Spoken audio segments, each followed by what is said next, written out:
السلام علیکم ورحمۃ اللہ وبرکاتہ۔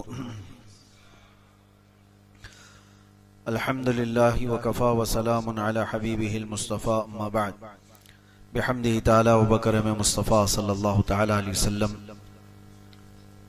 رمضان المبارکہ کی تراویح کے سلسلے میں آج بحمدہ تعالی وبکرم مصطفیٰ صلی اللہ تعالی علیہ وسلم قرآن عظیم کے 27 پاروں کی تلاوت مکمل ہو چکی۔ اللہ کریم بقیہ 3 پاروں کی تلاوت ہمیں تجوید کے ساتھ کرنے اور آپ سب کو سماعت کرنے کی توفیق عطا فرمائے۔ آج آپ نے کئی اہم سورتوں کی تلاوت سماعت کی ہے۔ سورہ ذاریات، سورہ طور، سورہ نجم، سورہ قمر، سورہ رحمان، سورہ واقعہ، سورہ حدید، یہ تمام سورتیں آج تلاوت ہوئی، اور ہر ایک میں اللہ تبارک و تعالی نے بڑے عظیم پیغامات عطا فرمائے ہیں۔ سارے سورتوں کی تفصیلات مختصر سی محفل میں بیان نہیں کی جا سکتی۔ سورہ رحمان، اس کو زینت القرآن کہا جاتا ہے، قرآن کی زینت ہے، اور اللہ کریم نے اس میں اپنی مخلوقات میں سے 2 مخلوق سے یہ پوچھ رہا ہے، ایک جنات سے اور ایک انسانوں سے۔ فَبِأَيِّ آلَاءِ رَبِّكُمَا تُكَذِّبَانِ، مشہور و معروف آیت ہے جو کنٹینیو کئی مرتبہ ریپیٹ ہوئی ہے اس سورے میں، اور اللہ تعالیٰ فرماتا ہے، اے جنات اور اے انسانوں، تم میری کون کون سی نعمتوں کو جھٹلاؤ گے۔ تو اس سے پتہ چلتا ہے کہ اللہ تبارک و تعالیٰ نے جنات کو بھی مخاطب فرمایا، تو وہ بھی مکلف ان تمام چیزوں کے ہیں، نعمتوں کی ناشکری نہ کریں، اللہ کی عبادت کریں، ان کے احکامات جیسے ہیں وہ اس مخلوق کو معلوم۔ لیکن اللہ تبارک و تعالیٰ نے سورہ رحمان میں جہاں جہاں یہ آیت بیان فرمائی، دونوں سے مخاطب کیا، انسانوں سے بھی اور جنات سے بھی۔ جنات ہمارے سے بھی زیادہ نافرمان گزرے، اور انسانوں کی پیدائش سے پہلے جنات کو اس زمین پر بھیجا گیا تھا، روایات یہ بتاتی ہیں۔ اور اسی وجہ سے فرشتوں نے جو اللہ تعالیٰ سے یہ پوچھا تھا کہ کیا تو ایسے کو اپنا خلیفہ بنائے گا جو زمین پر جا کر قتل و خون ریزی کرے گا، فساد مچائے گا، جب اللہ تعالیٰ آدم علیہ السلام کو پیدا کر رہا تھا تو فرشتوں نے یہ سوال کیا تھا۔ تو انہوں نے کیا دیکھ کر کے سوال کیا تھا؟ فرشتوں کو کیا پہلے سے کس چیز کا علم تھا؟ انسان تو ابھی روئے زمین پر آیا بھی نہیں، اس سے پہلے فرشتے کہہ رہے ہیں ایسے کو تو بنائے گا جو زمین پر جا کر فساد مچائے گا۔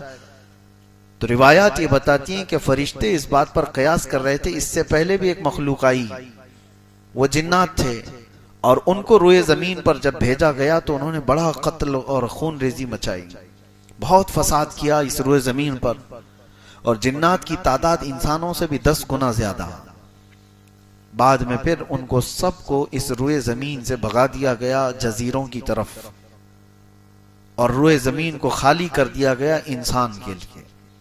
اور آج الحمدللہ آپ صحیح سلامت جی رہے ہیں اس روئے زمین پر کہ جنات کو پہلے سے ہٹایا گیا۔ پھر بھی کچھ لوگوں میں آ جاتے ہیں جنات، کچھ کے تو ریئل ہوتے ہیں اور کچھ کے ناٹک ہوتے ہیں۔ جنات کا آنا جانا ہے، لیکن ان کو اتنے اختیارات نہیں ہیں جتنے آپ کو یہاں پر دیے گئے۔ قرآن میں اللہ نے آپ سے کہا کہ تم اشرف المخلوقات ہو، وَلَقَدْ كَرَّمْنَا بَنِي آدم، اللہ فرماتے ہم نے آدم کی اولاد کو تاج کرامت عطا کی، عزت عطا کی۔ وَحَمَلْنَاهُمْ فِي الْبَرِّ وَالْبَحْرِ، ہم نے خشکیوں میں اور تریوں میں اس کو طاقت دی ہے۔ وَفَضَّلْنَاهُمْ عَلَى كَثِيرٍ ممن خلقنا تفضیلا، اللہ فرماتا ہے ہم نے جتنی مخلوق بنائی ان میں سب سے اس کو افضل بنایا ہے۔ لقد خلقنا الانسان فی احسن تقویم، ہم نے انسان کو سب سے اچھی صورت میں بنایا۔ اللہ کی یہ پسندیدہ مخلوق، اللہ کی چنندہ مخلوق انسان ہے۔ رہی بات جنات کی، تو انہوں نے سرکشی کی، نافرمانیاں کی، لیکن ان میں بھی بہت سارے فرما بردار ہوئے، اللہ کے رسول صلی اللہ تعالی علیہ وسلم کے بتانے سے ہمیں پتہ چلتا ہے۔ حضور نے فرمایا یہ سورہ رحمان میں نے جنات کے سامنے بھی تلاوت کی تو وہ تم سے اچھا جواب دے رہے تھے، یعنی وہ رو رہے تھے اور گڑ گڑا رہے تھے اور یوں کہتے تھے کہ اے اللہ ہم تیری کسی نعمت کی ناشکری نہیں کرتے، ہم تیری کسی نعمت کو نہیں جھٹلاتے۔ تو ان آیتوں کے جواب میں دل سے آدمی کو یہ کہنا چاہیے جب بھی یہ تلاوت ہو فَبِأَيِّ آلَاءِ رَبِّكُمَا تُكَذِّبَانِ، تم کون کون سی نعمتوں کو میری جھٹلاؤ گے، تو آپ دل میں یہ اللہ کریم کی بارگاہ میں عرض کریں لا نکذب بآیاتک یا اللہ، اے اللہ ہم تیری کوئی نشانی کو نہیں جھٹلاتے، ہم تیری کسی نعمت کا انکار نہیں کرتے۔ یہ تو عربی میں ہے، جبکہ سورہ والتین جب پڑھتے تھے میرے آقا صلی اللہ تعالی علیہ وسلم، اس کی آخری آیت کیا ہے؟ الیس اللہ باحکم الحاکمین، جس کا مطلب ہوتا ہے کیا اللہ احکم الحاکمین نہیں ہے، سارے حاکموں کا حکم نہیں ہے اللہ؟ آیت یہاں پر ختم ہو گئی، سورہ بھی ختم ہو گئی، لیکن روایات یہ ملتی ہیں کہ اس کے جواب میں میرے آقا فرماتے ہیں بلا وانت احکم الحاکمین، کیوں نہیں مولا تو ہی احکم الحاکمین ہے۔ تو قرآن پڑھنے کے بعد معنی اگر آپ کو سمجھ میں آئے تو ان آیتوں کے بعد آپ کے دل کا یہ اظہار ہو تبھی تو آپ کی رغبت ہوگی قرآن کی طرف سے، ورنہ تو کھجاتے ہوئے تلاوت سنتے رہے تو کیا خبر قاری کیا پڑھ کے چلا گیا۔ تو سورہ رحمان میں اللہ تبارک و تعالی نے شروعات کہاں سے فرمائی؟ الرحمن، اتنا تو مسلمانوں کو پتا ہونا چاہیے، الرحمن علم القرآن، اس کے بعد خلق الانسان علمہ البیان۔ یہ چار ہی آیتیں میں بتاتا ہوں آپ کو، چار ہی آیتوں کے بارے میں شروع کی۔ الرحمن، رحمان وہ اللہ ہے، رحمان علم القرآن، اس نے قرآن سکھایا، علم القرآن کا مطلب ہوا قرآن سکھایا۔ یہاں پر کس کو سکھایا ہے کچھ نہیں ہے، الرحمن علم القرآن دوسرے نمبر پر آیت ہے، رحمان ہے جس نے قرآن سکھایا۔ تیسرے نمبر پر آتی ہے خلق الانسان، پھر انسان کو پیدا کیا، انسان کو پیدا کیا۔ رحمان ہے اس نے قرآن سکھایا، انسان کو پیدا کیا۔ انسان کو پیدا کرنے والی آیت بعد میں ہے، قرآن سکھانے والی پہلے ہے۔ تو پہلے کس کو سکھایا گیا؟ پھر وہ رحمان ہے، قرآن سکھایا، کس کو سکھایا؟ وہاں تو آیت میں بعد میں آ رہا ہے خلق الانسان، انسان کو پیدا کیا۔ تو انسان کو بعد میں جب پیدا کیا گیا ہے تو قرآن کس کو سکھایا گیا ہے؟ تو اس تفسیر میں آپ دیکھیں گے تو بڑے بڑے فقہاء، بڑے بڑے مفسرین اپنی اپنی تفاسیر جو رکھے ہیں، آپ کی آنکھیں کھلی رہ جائیں گی۔ خلق الانسان سے مراد کون سا انسان ہے؟ وہ آدم علیہ السلام ہے، آدم علیہ السلام کو پیدا کیا۔ اور علم القرآن، قرآن کس کو سکھایا؟ وہ نور محمدی کو سکھایا، جس کا فرمان خود فرمان عالی شان ہے، کنت نبیا وآدم بین الماء والتین، میں تو اس وقت بھی نبی تھا جب آدم کو مٹی اور پانی میں گوندھا جا رہا تھا۔ پتا چلا کہ انسان آدم علیہ السلام اگر یہاں مراد ہیں تو ان کے آنے سے پہلے بھی کوئی تھا، ان کے آنے سے پہلے بھی کوئی تھا۔ وہ کون تھا؟ وہ جو نہ تھے تو کچھ نہ تھا، وہ جو نہ ہو تو وہی تھے۔ وہی ہے اول، وہی ہے آخر، وہی ہے ظاہر، وہی ہے باطن، وہی ہے قرآن، وہی ہے فرقان، وہی ہے طٰہٰ، وہی ہے یاسین۔ لوح بھی تو، قلم بھی تو، تیرا وجود الکتاب، گنبد آبگینہ رنگ تیرے محیط میں حباب۔ حضور پاک صلی اللہ تعالی علیہ وسلم کے متعلق ہی فرمایا گیا۔ اب میں آپ کو ایک بات بتاتا ہوں، نبی پاک صلی اللہ علیہ وسلم نے فرمایا اللہ نے سب سے پہلے چیز کیا پیدا کی؟ سب سے پہلی چیز، حدیثیں الگ الگ، حضور فرماتے ہیں سب سے پہلے پیدا کی جانے والی چیز قلم ہے۔ کیا ہے؟ اور پھر ایک حدیث میں ہے سب سے پہلے چیز پیدا کی گئی ہے لوح۔ لوح کا مطلب وہ تختی جس پر سارے لوگوں کی تقدیریں لکھی گئی۔ تو ایک حدیث میں ہے کہ اللہ کے نبی صلی اللہ علیہ وسلم فرماتے ہیں سب سے پہلے اللہ نے قلم کو پیدا کیا، اور ایک حدیث میں سب سے پہلے اللہ نے لوح کو پیدا کیا، اور حدیث جابر میں تو اللہ کے نبی فرماتے ہیں سب سے پہلے اللہ نے میرے نور کو پیدا کیا، حضور کے نور کو پیدا کیا۔ 3 حدیثیں ہیں، ایک حدیث میں سب سے پہلے، اب آپ بتاؤ پھر پہلے کون سی چیز آئی ہوگی؟ سب سے پہلے تو قلم کہا جا رہا ہے، پھر ایک حدیث میں کہا جا رہا ہے سب سے پہلے لوح ہے، پھر ایک میں کہا جا رہا ہے سب سے پہلے نور محمدی کو پیدا کیا گیا۔ ہے کون سب سے پہلے پیدا کیا ہوا ہے؟ اس کی تطبیق کو سمجھنے کے لیے اقبال کا وہ شعر پڑھنا چاہیے۔ سب سے پہلے لوح پیدا کی گئی کہ قلم پیدا کیا گیا کہ نور محمدی؟ تو وہ ایک شعر میں بتاتے ہیں نہیں نہیں یا رسول اللہ، لوح بھی تو قلم بھی تو، تیرا وجود الکتاب۔ لوح بھی تو قلم بھی تو، یعنی جہاں لوح کا ذکر آیا ہے اس سے مراد رسول اللہ کی ذات، جہاں قلم کا ذکر ہے اس سے مراد بھی حضور کی ذات۔ تیرا وجود الکتاب، کتاب بھی یا رسول اللہ صلی اللہ تعالی علیہ وسلم سے مراد آپ ہیں۔ اور پھر یہ سب سمجھنے کے لیے یہ لوح ہو، قلم ہو، کتاب ہو، پھر اعلیٰ حضرت کو پڑھنا ہوگا، وہ جو نہ تھے تو حضور پاک صلی اللہ تعالی علیہ وسلم۔ اور ایک حدیث ہے کنتو کنزن مخفیا، اللہ فرماتا ہے میں ایک چھپا ہوا خزانہ تھا، میں ایک چھپا ہوا خزانہ تھا، فَأَرَدْتُ أَنْ أُعْرَفَ، اللہ فرماتا ہے میں نے یہ ارادہ کیا کہ میں پہچانا جاؤں یا میرا تعارف کرایا جائے، فَخَلَقْتُ الْخَلْقِ، پھر میں نے مخلوق بنائی، خلق بنائی۔ اب اس خلق سے مراد کون ہے؟ صوفیہ فرماتے ہیں وہ رب ذوالجلال کے حبیب صلی اللہ تعالی علیہ وسلم کی ذات ہے۔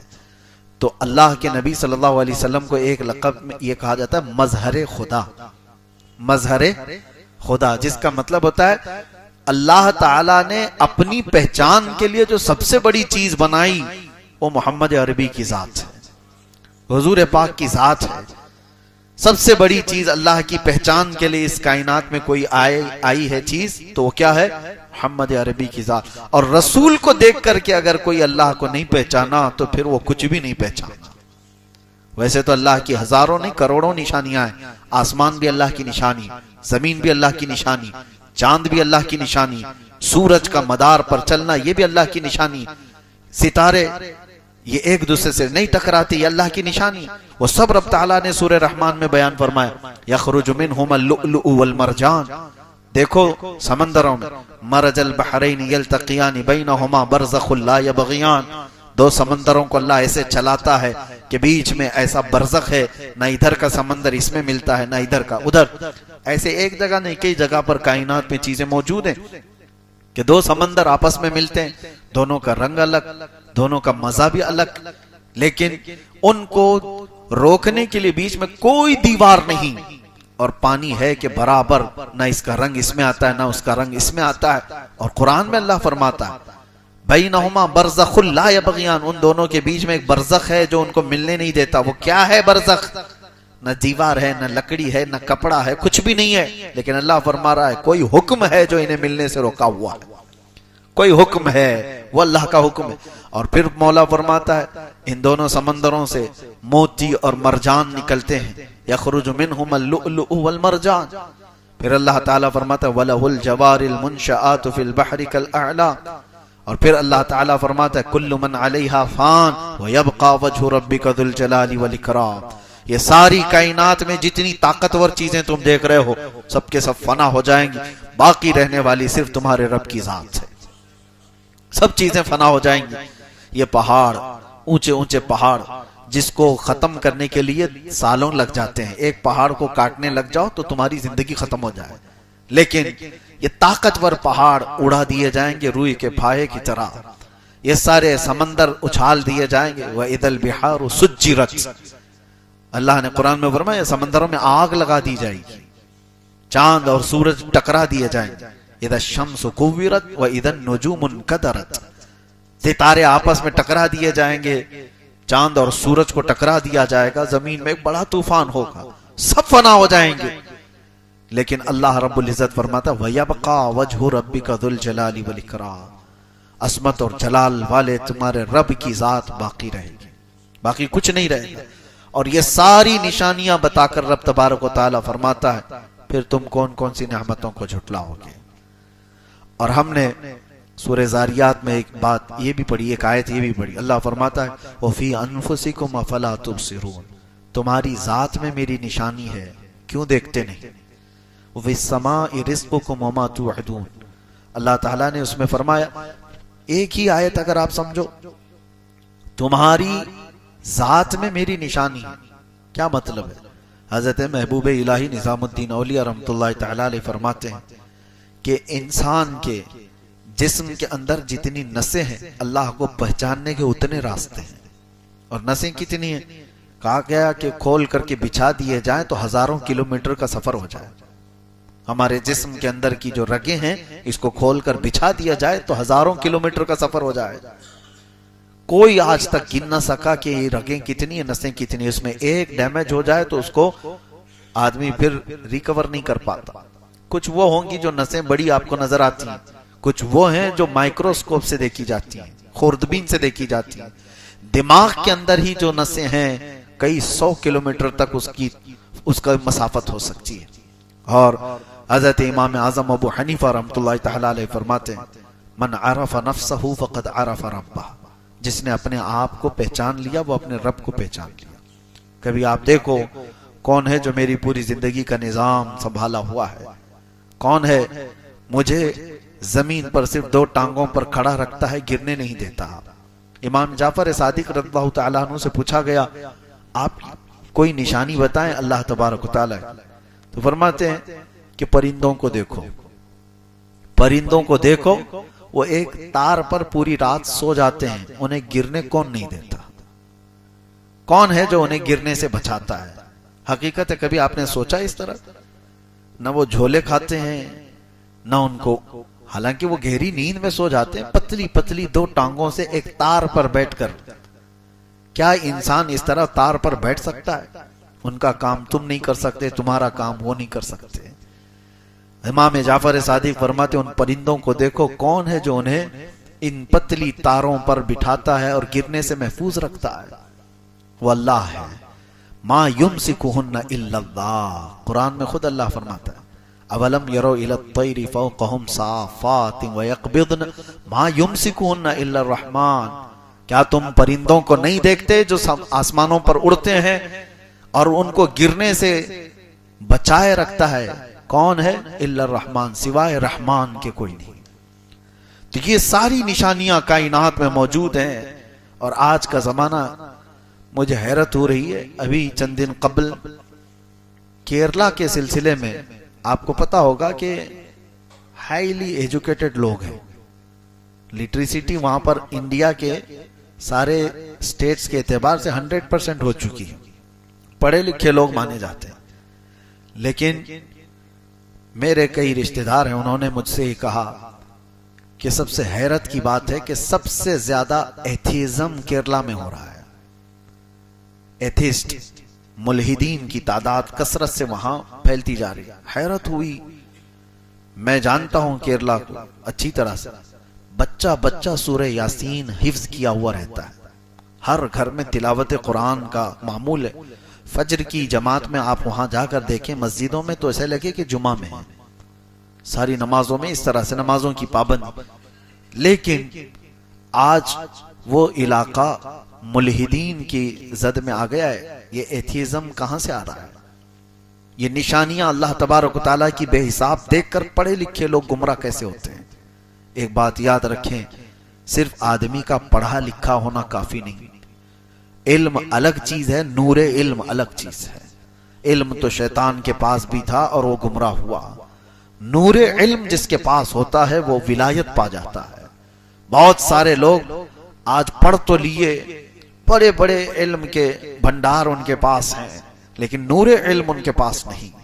وہ فیوز و برکات جو اولیاء کاملین سے چل کر سینوں پر آتے ہیں وہ نہ ہو تو پڑھے لکھے لوگوں کو، ڈاکٹرز کو، انجینئرز کو، ایڈوکیٹس کو میں نے دیکھا ہے وہ ایتھیسٹ ہو رہے ہیں، عام لوگ نہیں، پڑھے لکھے بڑے کئی ڈاکٹروں کی ایک تنظیم بنی ہوئی ہے ایتھیزم کی، وہ لوگ پروموٹ کر رہے ہیں اور کہہ رہے ہیں کوئی خدا ہی نہیں ہے، یہ کائنات ایسی وجود میں آ گئی، یہ نظام اپنے آپ چل رہا ہے، سارے لوگوں نے اپنے اپنے حساب سے نظام، اپنا دین بنایا ہوا ہے، مذہب بنایا ہوا ہے۔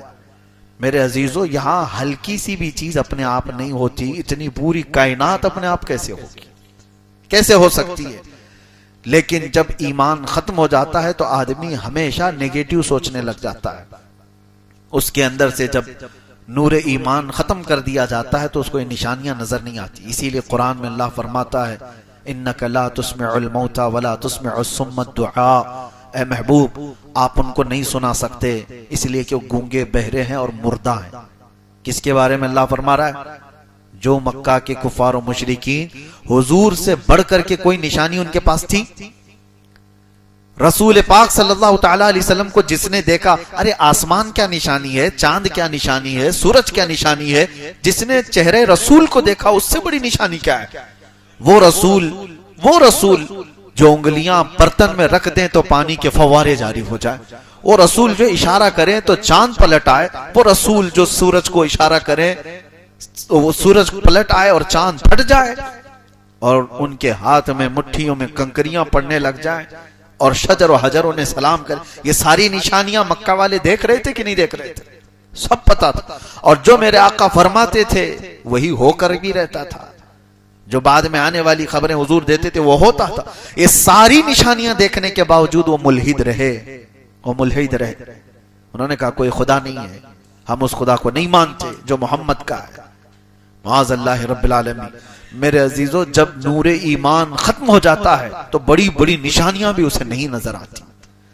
کل کی رات بھی ذکر میں نے ایک بات آپ کے سامنے ذکر کیا تھا کہ ڈرو اس بات سے کہ اللہ تبارک و تعالی اگر کبھی تم کو اپنے دین سے اپنے گھر سے دور کر دیا، بہت بری موت مارے جاؤ گے دنیا میں، بہت بری موت.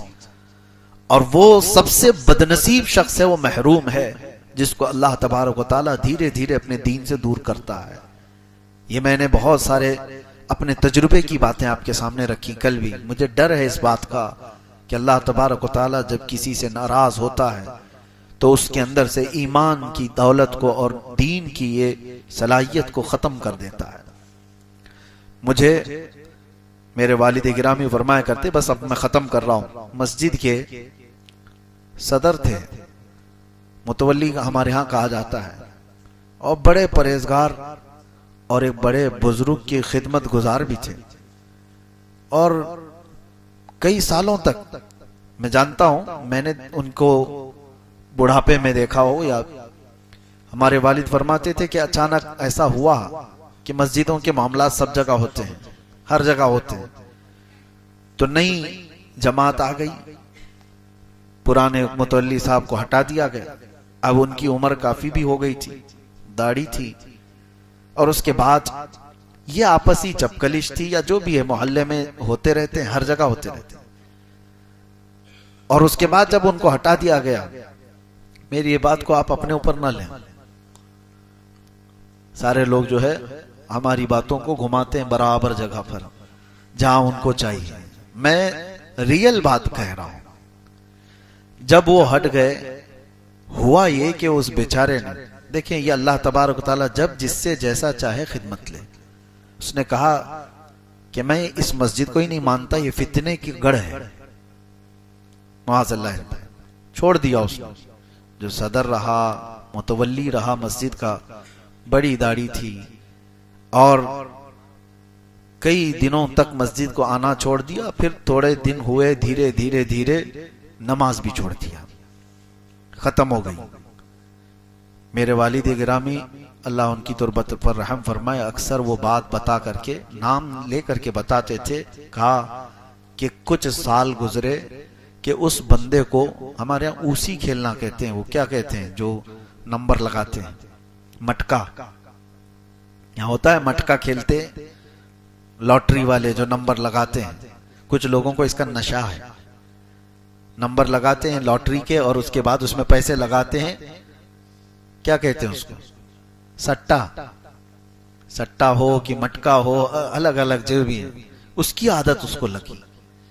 اور پیسے جو بھی تھے وہ نمبر جا کر کے لگا کے آتا تھا. دوسرے دن صبح سے لے کر شام تک بیٹھے ہوئے کہ نمبر آیا کیا، نمبر آیا کیا. اس میں پیسے جاتے رہے، کنگال ہو گیا. وہ متولی صاحب کے بارے میں نے سنا کہ پھر وہ اپنے ہی بیٹے اور بیٹیوں کے پیسے چوری کرنے لگا. یہاں تک نوبت آ گئی اور بیٹے اور بیٹیوں کو ایک بار دو بار سمجھ میں آئے، بعد میں پھر دیکھا کہ بڑھاپے میں ابا کا حال یہ ہو گیا ہے کہ کہیں پیسے رکھو تو اٹھا کے لے جاتے ہیں اور وہ سٹے میں لگا کر آ جاتے۔ سٹا بازی کرتے کرتے اتنا تباہ و برباد ہوا، آج رونگٹے کھڑے ہو جاتے ہیں کہتے ہوئے رمضان کے مہینے میں شراب کی حالت میں اس کی موت ہوئی۔ وہ شراب پیتا رہا کسی ایک گھر کے کٹے پر باہر، آخری وقت اس کا وہاں پر دیکھا گیا جب اس کی روح نکلی۔ وہ رمضان کا مہینہ تھا لیکن شراب کی حالت میں۔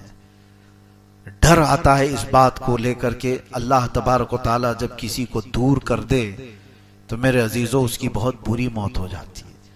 ہمیشہ یہ دعا کرو کہ مولا جب خطائیں ہو جائیں تو تو مجھے سنبھال لے، جب غلطیاں ہو جائیں تو توبہ کی توفیق دے دے۔ ملحد نہ بن جائے بندہ، دھیرے دھیرے خدا کا انکار کر جاتا ہے۔ یہ شروعات کہاں سے ہوتی ہے؟ ایک بات بتا دیتا ہوں، شروعات بہت چھوٹی چیزوں سے ہوتی ہے۔ نفل کو ہلکا جانتا ہے، نمازوں کو ہلکا جانتا ہے۔ یہ بھی ہمارے بزرگوں نے فرمایا کسی نماز کو ہلکا مت جانو، کسی بھی مستحب چیز کو سنت کو ہلکا مت جانو۔ ارے یہ کیا ہے، یہ تو چلتا ہے، ایسے بہت لوگوں کو دیکھا۔ داڑھی، ارے کچھ نہیں ہے، اس کے بارے میں بحث کرنے لگ جائیں گے، سنت ہی تو ہے، معاذ اللہ سنت ہی تو ہے۔ ارے سب کچھ ہی سنت ہے ہمارے لیے، سنت ہی تو ہے کیا؟ نبی پاک صلی اللہ تعالی علیہ وسلم کی ادا سے بڑھ کر کے کیا ہے ہمارے؟ نہیں رکھا الگ بات ہے، لیکن اس کو ہلکا جانا کفر ہے، تحقیر کفر ہے۔ حتیٰ کہ بکری چرانے والے عمل کو بھی کسی نے ہلکا جانا کہ یہ تو گھٹیا عمل ہے، معاذ اللہ وہ کافر ہو گیا، اس لیے کہ انبیاء اکرام علیہ السلام کا عمل ہے۔ اور یہاں سے بندے کی شروعات ہوتی ہے، وہ نفل کو سنتوں کو ہلکا جاننے لگا۔ ہم نے بہت سارے، مجھے آج یہ بات یاد آتی ہے ہمارے بزرگوں نے چھوٹی چھوٹی چیزوں پر کیوں پابندی کرائی۔ سنیوں کو دیکھو بغیر ٹوپی کے نماز نہیں پڑھتے، حالانکہ فرض اور واجب نہیں ہے۔ کیوں رکھا جاتا ہے؟ اس لیے کہ تم عام حالت کو اور نماز کی حالت کو ایک طرح مت سمجھو، تمہارے دل میں نماز کا ہلکا پننا آئے۔ کیوں یہ سب چیزیں رکھی گئیں؟ قرآن پاک کو آپ جس طرح سے، یہ کتاب ہے، یہ ورق ہے، اصل قرآن علم الہی ہے، لیکن اس کا ادب ہمیں کتنا سکھایا گیا، ان اوراق کا، یہ پٹھے کا کتنا ادب سکھایا گیا۔ ہم نیچے زمین پر گرنے نہیں دیتے۔ وجہ کیا ہے؟ تم اس کو عام کتاب ہی سمجھتے رہو، ہے تو یہ کتاب، ہے تو یہ ورق، یہ چھپا ہوا ایسی ہی ہے جیسے دوسری کتابیں چھپی ہوئی ہیں، پرنٹ ہے۔ اصل قرآن وہ علم الہی ہے، وہ فنا نہیں ہوگا۔ یہ تو اوراق والا کتاب، یہ جو ہے یہ تو فنا ہو جائے گی، یہ اوراق جو ہیں یہ تو ختم ہو جائیں گے، بوسیدہ ہو گئے، آپ دفن کر دیے، آپ پانی میں ڈال دیے، کچھ بھی کر دیے، بوسیدہ ہو سکتے ہیں، لیکن علم الہی جو کلام الہی ہے وہ فنا نہیں ہوگا۔ لیکن اس کے باوجود ان اوراق پر موجود کتاب کا بھی ہمیں ادب سکھایا گیا۔ یہ تمام چیزیں الحمدللہ اہل سنت و جماعت میں آج تک برقرار رکھی گئیں، اس لیے کہ یہاں سے شروعات ہوتی ہے اور بندہ اوپر پہنچتے پہنچتے پہنچتے اولیاء کا منکر ہوتا ہے پہلے، اور کہتا ہے یہ غوث خواجہ کیا چیز ہے، یہ اماموں کا کیا ہے، وہ بھی ویسے ہی تھے جیسے ہم تھے۔ وہاں تک بات کرتے کرتے معاذ اللہ پھر وہ رسول تک پہنچتا ہے، رسول اللہ صلی اللہ تعالی علیہ، اور اس کے بعد پھر وہ یہ کہتا ہے وہ خدا ہی غلط تھا جو محمد کو پیدا کیا، نعوذ باللہ من ذالک۔ یہ میں نہیں کہہ رہا ہوں، بزرگان دین نے یہ سلسلہ بتایا ہے کہ گمراہ ہونے کے اس کے طریقے کیا ہیں، اور یہ بھی بزرگوں نے فرمایا اللہ تبارک و تعالی جب کسی کو دین سے دور کرتا ہے تو سب سے پہلے اس کو علماء کی گستاخی میں لگا دیتا ہے، علماء کی بے ادبی اور گستاخی میں وہ انسان ملوث ہوتا ہے، اور اس لیے کہ ان سے حسد کرتے کرتے کرتے وہ علم کا دشمن ہوتا ہے، دین کا دشمن ہوتا ہے، اس شکل کا دشمن ہوتا ہے، اور پھر وہ نبی تک چلا جاتا ہے۔ اللہ تبارک و تعالی حفاظت فرمائے، الہاد اور بے دینی سے اللہ ہماری حفاظت فرمائے۔ رب تبارک و تعالی بقیہ قرآن عظیم پر ہمیں عمل کی توفیق عطا فرمائے۔ وآخر دعوانا ان الحمدللہ رب العالمین۔ السلام علیکم۔